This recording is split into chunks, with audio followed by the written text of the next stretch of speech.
Coming up, find out how some of the region's top teams fared in some big early season tests as we recap an exciting week in the latest edition of High School Hoops Headlines. She's more than just a tall post player for North Star. Macey Kvilvang shows why she's an elite prospect in college basketball in this week's one-on-one. All that plus our picks for some of this week's biggest matchups. Varsity Sports starts right now. And hello and welcome to Varsity Sports alongside Jason Andera. I am Jay Elson. Well, it was a big night for high school hoops across the area on Tuesday night, Jason.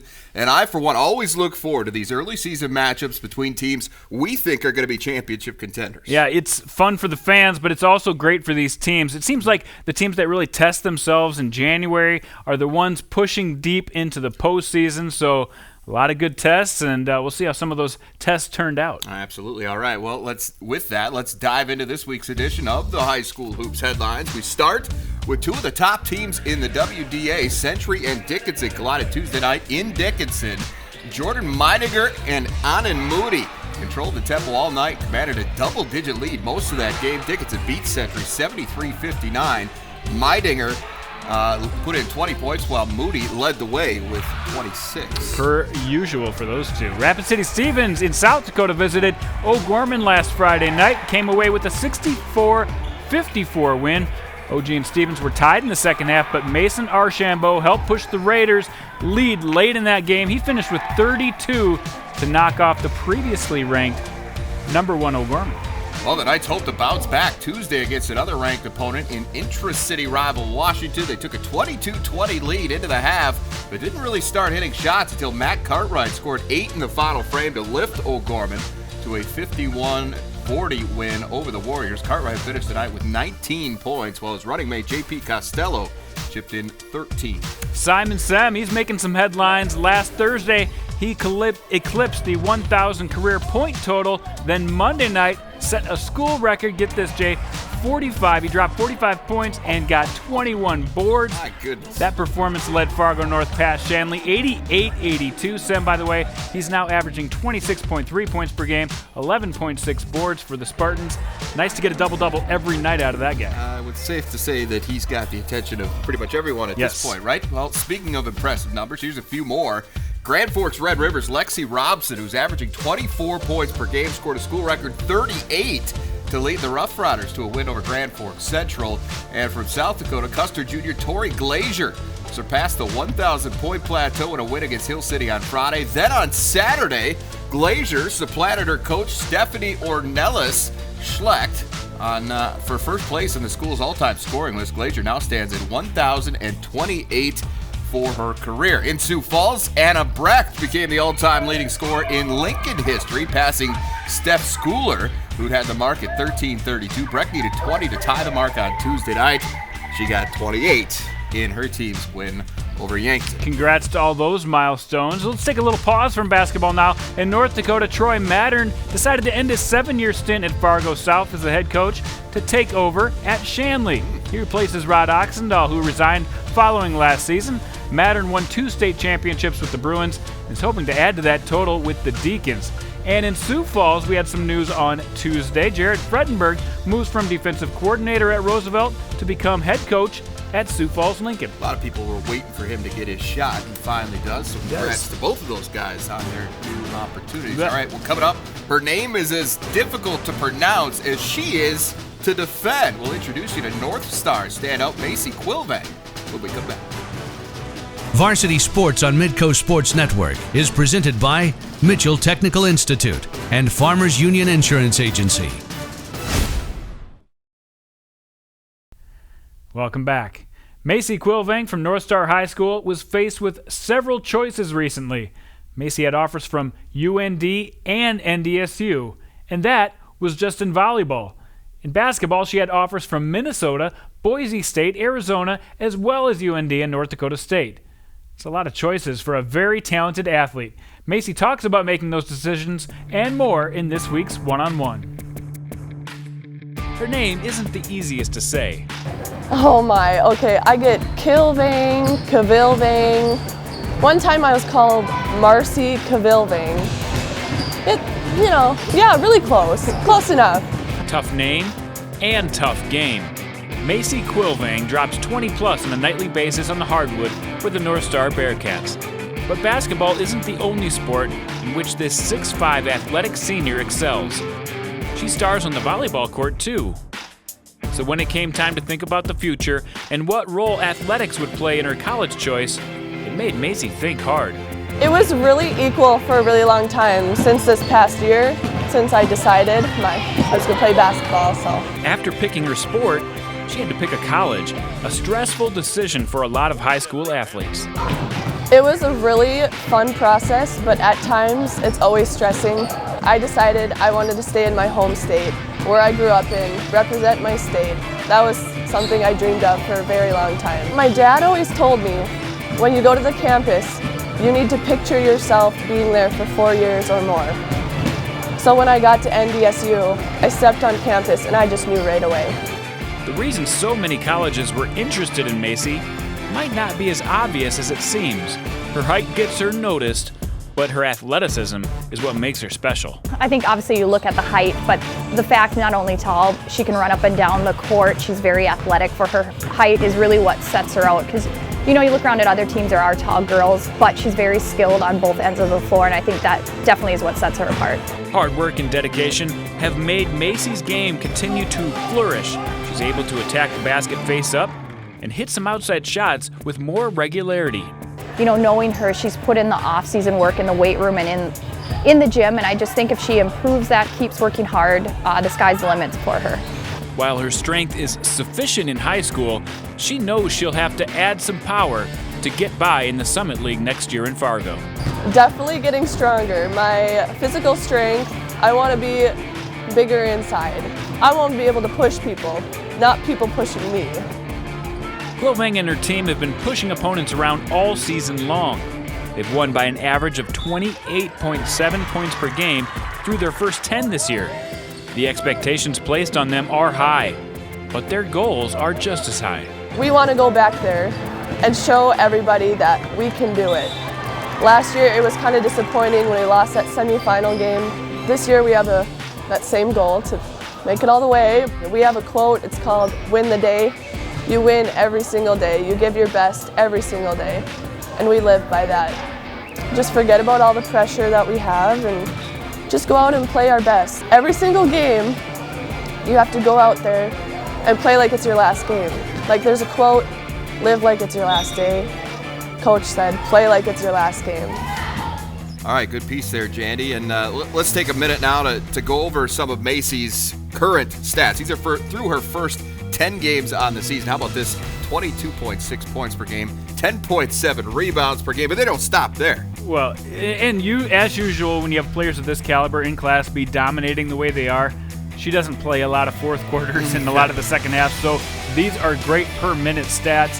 Her passing is actually one of the parts of her game that I think she does very well. 2.7 assists per game, and you can see a lot of times when she gets double, tripled in the post, she finds that open girl on the side, so something she does very well. And then the career stats, 1,600 points ridiculous. So far, 5 rebounds away going into last night's game. I didn't see the total on that, but she's right around 1,000 rebounds for her career already, and 386 blocks. Goodness, that's you don't see those kind of numbers very often. But you mentioned just how good of a passer she is, and for a player of her size, well, that's not always the case. And to be able to pass out of the post and do it well and effectively. You're right. I mean, she can find that open girl, and I think that's something that will translate to the next level because she's so athletic.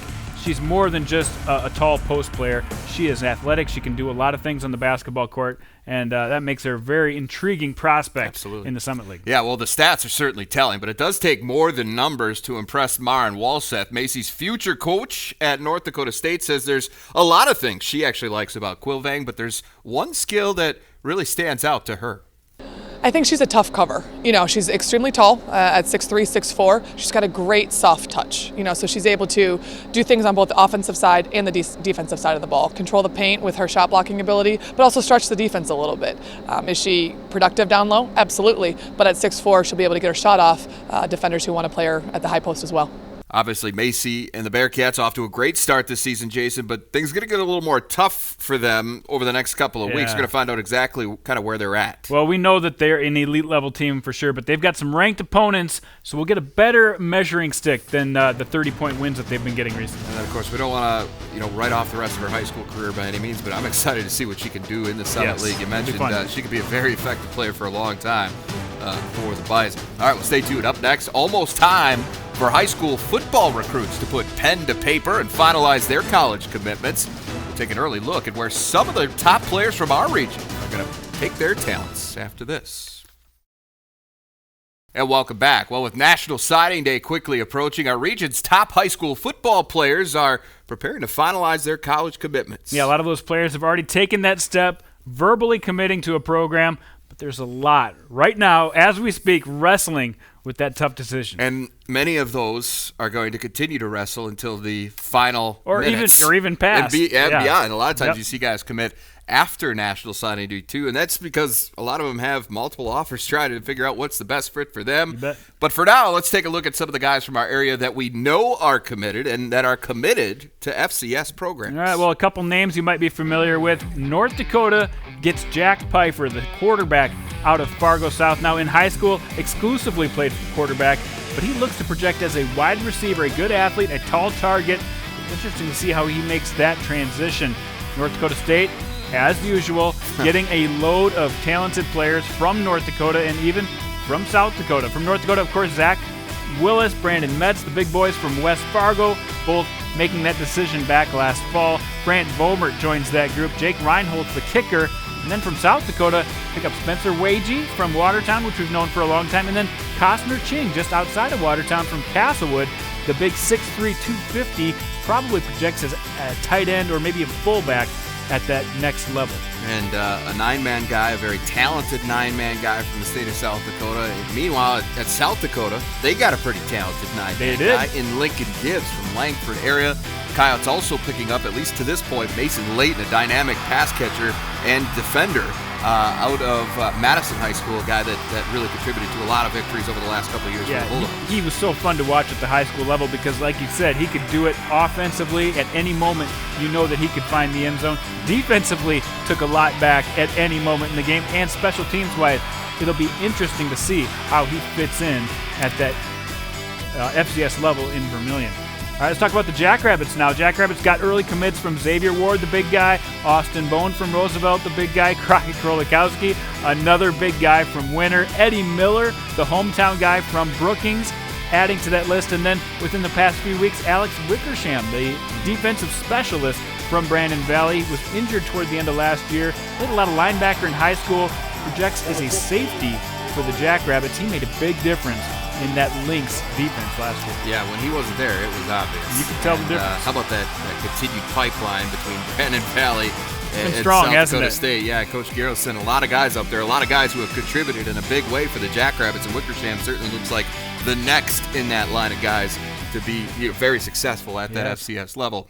All right, well, at the D2 level, Northern State has been the busiest in terms of getting local talent from the Dakotas. We've got the Wolves for 13 local commits at this point. That includes West Fargo running back Chase Tykin and Langford area quarterback Chance Olson. Yeah, as well as Chase Jacobs, the big guy out of Aberdeen Central, the hometown guy, Cannon Hannigan, a couple other guys. So a lot of players committing to Northern State, not only from South Dakota, but from North Dakota as well. And then the same thing in Moorhead we've got going on. Minnesota State, Moorhead has got a ton of players from not only North Dakota, but South Dakota. So a lot busy at the D2 level as well. All right, now Jason has his annual and ever-evolving list of verbal commits available for your viewing pleasure on his blog at midcosn.com. Let us know if there's someone he's missed, and we'll be sure to add them. We want that list to be as complete and comprehensive as possible. All right, well, when we come back, we're going to pick up the pace, run the fast break, burning questions from high school girls basketball in the Dakotas.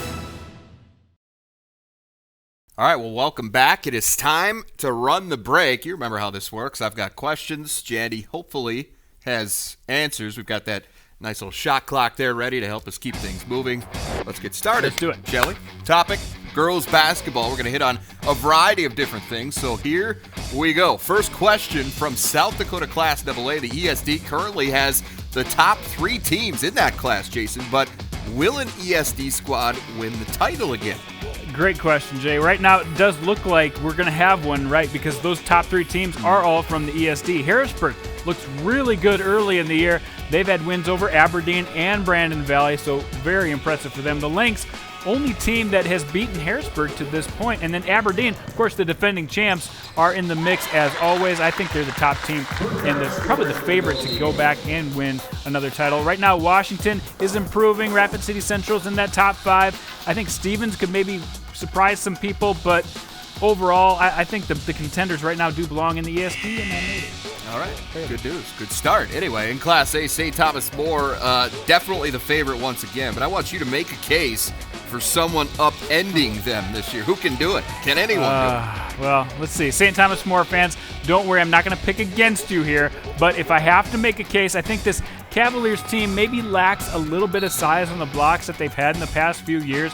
They do have some improving post players who are up and coming.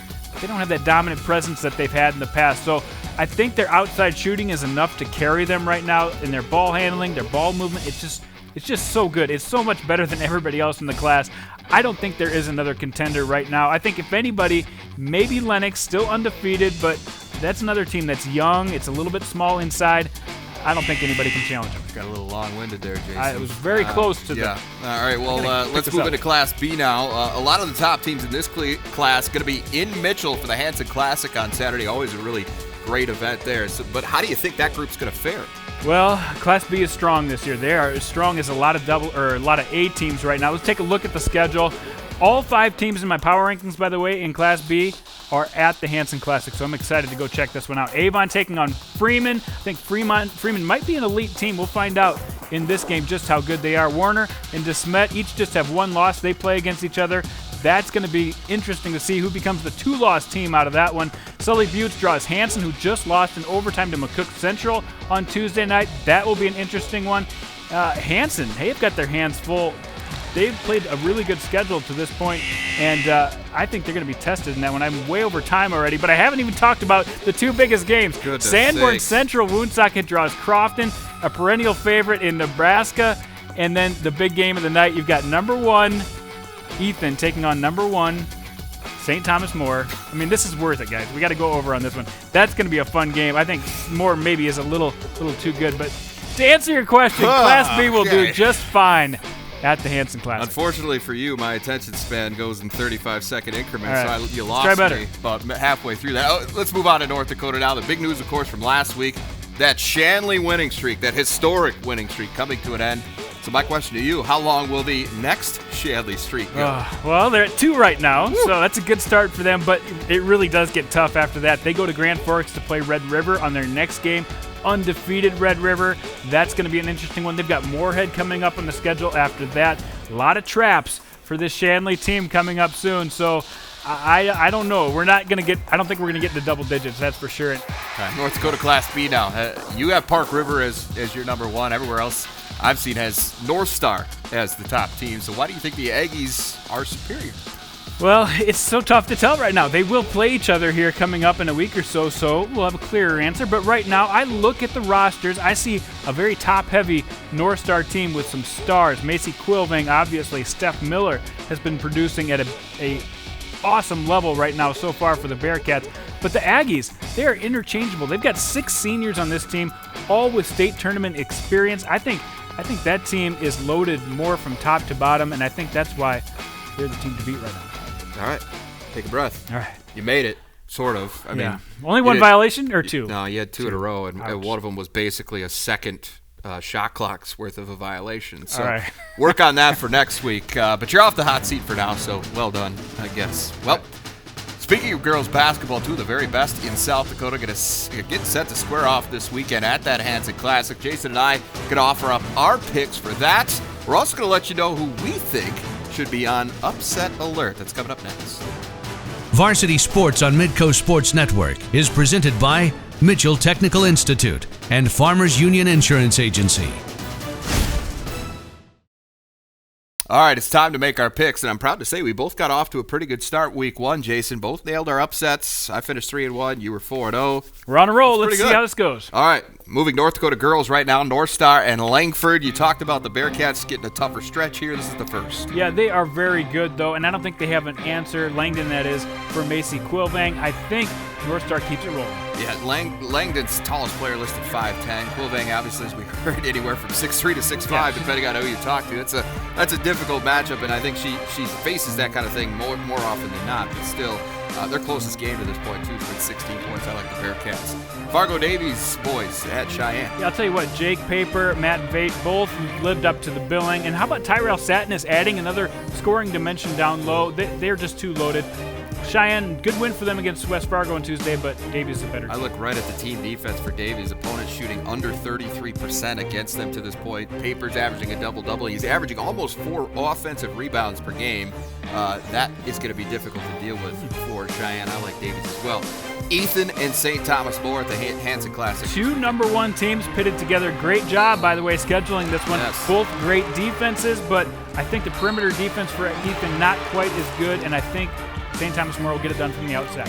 I like the Cavs as well, but I'm curious to see how much they're going to have in the tank. This will be their 3rd game in 5 days, so that's a lot of running up and down the floor, and we'll see how they hold up, but I think they'll be fine. I think St. Thomas More gets the win. Then in boys, Langford 8-0 at Warner. Langford's my number 1 team for a reason. They've got a lot of scores. Chance Olsen, Ryan Punt, and of course Mason Larson. That's what I think the advantage is here for the Lions. No one to guard that guy. The Monarchs go back to defense, play it well. Under 43 per game that they're allowing. They're beating teams by an average of 35 points. Obviously, I don't think either one of those things are necessarily going to happen in this game, but I still like Warner to hand Langford its first loss of the season, just as they did in football.